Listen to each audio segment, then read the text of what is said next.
অনুশীলন বা প্র্যাকটিস। কথায় আছে প্র্যাকটিস মেক ম্যান পারফেক্ট, কাজেই অনুশীলন বৃথা যায় না। এ নিয়ে একটা ছোট্ট গল্প বলা যাক। এক গ্রামে প্রত্যেক বছর একটা রোগ আসতো, আর সেই রোগে প্রচুর শিশুর মৃত্যু হতো।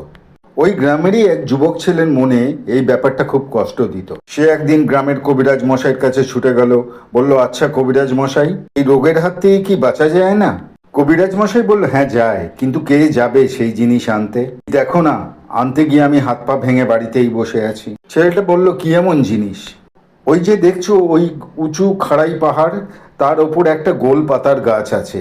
সেই পাতা এনে যদি ওষুধ বানানো যায় তাহলে আর কারো মৃত্যু হবে না, কিন্তু মুশকিল হলো ওই পাহাড়ে ওঠা প্রায় অসম্ভব।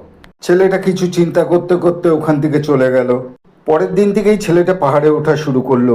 কিছুটা গিয়ে আবার ফিরে আসতো, তারপরের দিন আরেকটু বেশি গিয়ে আবার ফিরে আসতো। প্রত্যেক দিন এরকমভাবে বাড়তে লাগলো। বেশ কিছুদিন বাদে সে পাহাড়ের চূড়ায় গিয়ে পৌঁছালো। সেখান থেকে গোলপাতা সংগ্রহ করে আবার নেবে এলো। নিয়ে কবিরাজ মশাইকে সেই পাতা দিলেন। তা দেখে কবিরাজ মশাইয়ের চোখ উজ্জ্বল হয়ে উঠল।